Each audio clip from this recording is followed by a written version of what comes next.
خلونا نتعرف على شياطين القات الثمانية. أيوة، للقات 8 شياطين رسمية، وكل شيطان مكلف بعمل مختلف عن الآخر، وهم: الأول دهدهان، والدهدهاء بلغتنا هي الوسوسة الممزوجة بالدفع لفعل شيء وارتكابه. ودهدهان هذا يبدأ عمله قبل الظهر، يعني خصوصا عند قرحة الشمس ويبسة الفم. يا سلام، يتسلل إلى عقلك كالمخدر، ويبدأ بعرض ضرورات التخزينة من جميع الجوانب، ويستمر في تزيين ذلك حتى تجد نفسك بدون وعي في أحضان المقوت، وهنا تنتهي مهمته ويسلمك للشيطان الثاني هيلمان.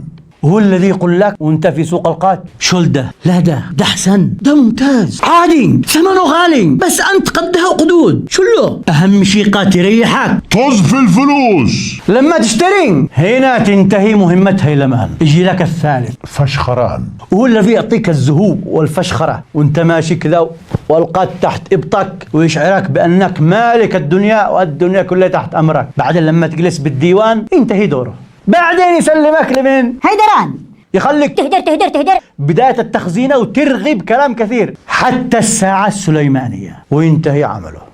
الخامس صينفان، هو اللي يجعلك تصنف وتفكر بالبناء والتشييد، وتعمل مشاريع، وتهيم في عالم المال والأعمال، وتصور لنفسك أفكار بعيدة عن الواقع. لما تنتهي جلسة القات يفلت لك ويستلمك السادس نيدمان، وهو الذي يأتيك بعد انتهاء مفعول القات ويقول لك: انت غبي، حرام تخزن كذا وكذا، انت مسرف، اولادك وزوجتك احق، خاف ربك يا ظالم. ويظل يلومك حتى تقول: والله ما عاد اخزن بكره ولا اروح عند مقوت.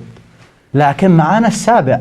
أما السابع وهذا طبعا شيطان عقوبات، يعني هذا بس يتدخل متى؟ لما يفشل بقية الشياطين في إقناع الشخص إنه يخزن، وهو ريزمان، ويطلق عليه الرازم أو الدكاك، وبالعربية الكابوس، وكل واحد أخبر بنوع الرازم الذي يزغطه.